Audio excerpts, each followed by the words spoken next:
can. They're vulnerable to recruitment by extremist groups. So if we're not talking to them about it, someone else is going to.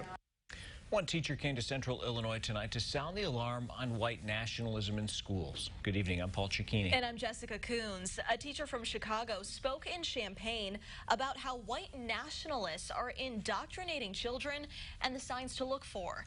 She says in 2019, it's not necessarily t-shirts with swastikas or other hate symbols. It's podcasts, YouTube, and other shady websites. WCIA3's Jen Lask went to the workshop tonight. She's in our newsroom. Jen, how long has this discussion been in the works? Organizers told me they had been working on this event for a couple of months, but in the wake of the recent mass shootings in El Paso and Dayton, it's become even more urgent.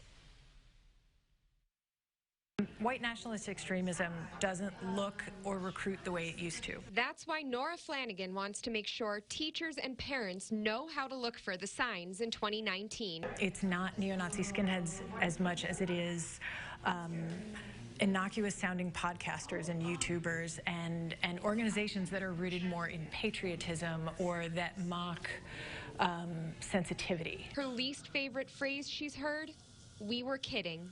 That was actually the response at a school recently when kids made jokes about putting a Jewish kid in the oven. They were kidding. It's fine.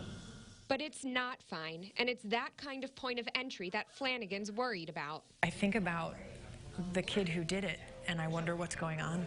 But I also think about every kid who saw it, and then every kid who heard about it, because by the time one adult hears that something has happened at a school, at least half the student body knows. Many people at the workshop were teachers like Ann Quackenbush who are worried hateful ideology could be seeping into their schools. I feel like teaching 10 and 11-year-olds, maybe that's a point when they're more active on social media that they might become exposed to some things that maybe they don't understand is white nationalist. Sinai Temple's Rabbi Alan Cook, echoing the words of the Rodgers and Hammerstein song, "You've got to be carefully taught." You've got to be taught before it's too late, before you are 6 or 7 or 8, to hate all the people your relatives hate. You've got to be carefully taught. And that's a satirical song, but it has a kernel of truth in it.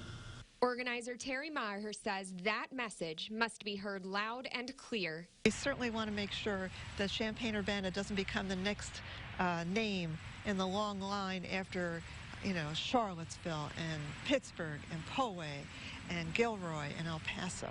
We don't want that to happen in Champaign-Urbana. Flanagan says she thinks in some ways kids in Champaign-Urbana could be targeted by white nationalists because this is such a diverse community. As of the 2016 census, immigrants make up nearly 12% of the population in Champaign County. Back to you. All right, Jen, thanks so much. Now, the Southern Poverty Law Center tracks all of this, and that group says it counted 31 hate groups in Illinois last year, including one in Danville. Overall, it counted 1,020 across the U.S. The group has seen a 30% increase in hate groups between 2015 and 2019.